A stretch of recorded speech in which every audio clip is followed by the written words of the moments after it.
At its core, the lifelong effect of childhood emotional silence is not about shyness or introversion. It is about a child who learned implicitly, repeatedly, and painfully that expressing emotion created danger, distance, or dismissal. Silence became safety. Emotional absence became protection. The paradox is this: the emotional silence that once kept you connected is now the very thing that keeps you lonely. It helped you belong, it helped you survive, it helped you stay safe, and now it keeps you distant from your own needs. It keeps relationships shallow, it keeps life strangely muted, even when things are going well. You function, you achieve, you appear calm, but inside, something feels withheld, unexpressed, unlived. This is not blame. It is about naming the invisible contract you signed as a child and understanding why you have been paying for it ever since. Childhood emotional silence is not the absence of words, it is the absence of mirroring. Children do not learn who they are through introspection. They learn through reflection, through seeing their emotions acknowledged, maimed, and held by another nervous system. When that doesn't happen, the child does not simply feel sad. The child reorganizes their entire internal architecture. When emotions are dismissed, "You're fine, stop crying, it's not that serious," the child learns a dangerous lesson: my internal reality is unreliable. Over time, the nervous system stops broadcasting emotion loudly because broadcasting has proven useless or unsafe.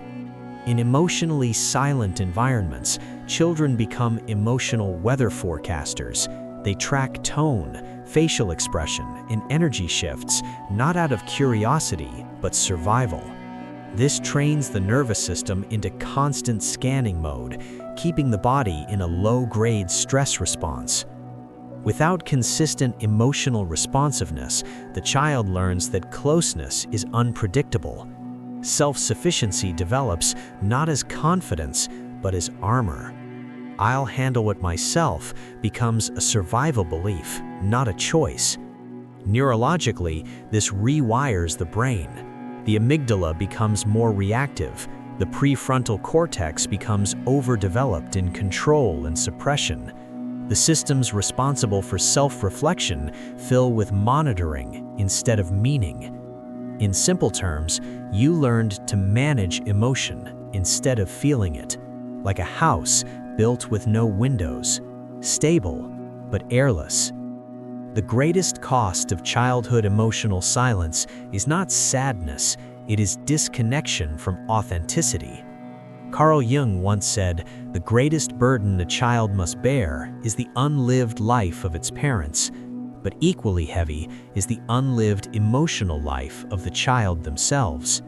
You learn to trade truth for harmony, expression for acceptance, depth for safety, and you paid with intimacy. When you silence emotion early, you do not just silence pain, you silence joy, anger, desire, and grief. Everything becomes muted. Life becomes manageable, but thin. You may struggle to cry, not because you don't feel, but because your nervous system never learned that release is safe. You may struggle to feel excitement without anxiety attached. You may struggle to know what you want because wanting was never practiced.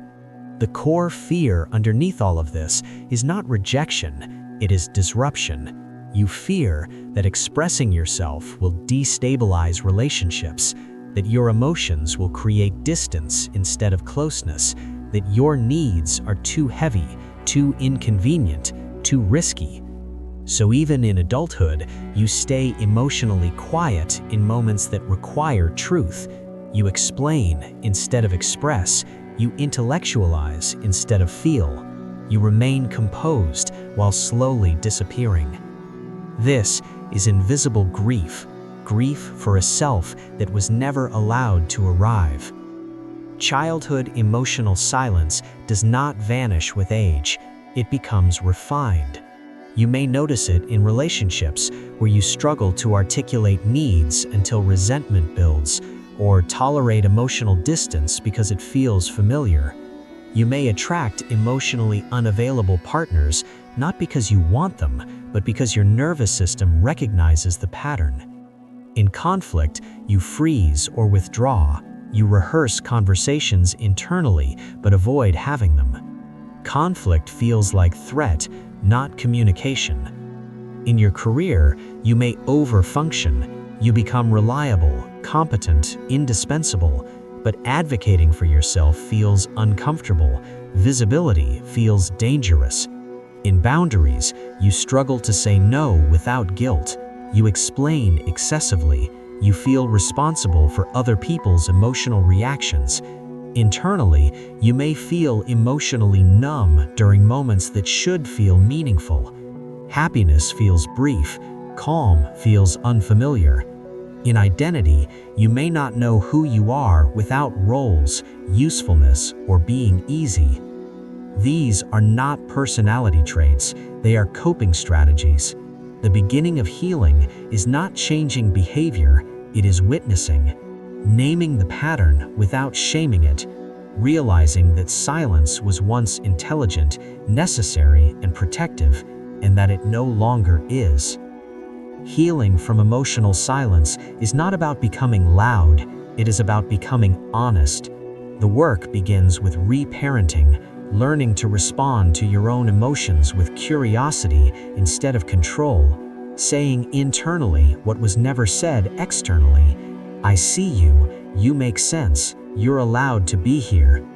It involves meeting the anger, grief, and longing you learned to suppress, not to act them out, but to integrate them. Most importantly, it involves choosing softness where rigidity once lived. This is slow work, gentle work, unimpressive work, but it is revolutionary. Because the goal is not to be fixed, you were never broken. The goal is to become whole. As Soren Kierkegaard wrote, the most common form of despair is not being who you are. Your silence once kept you safe. Now, your voice, internal first, external later, is what brings you home.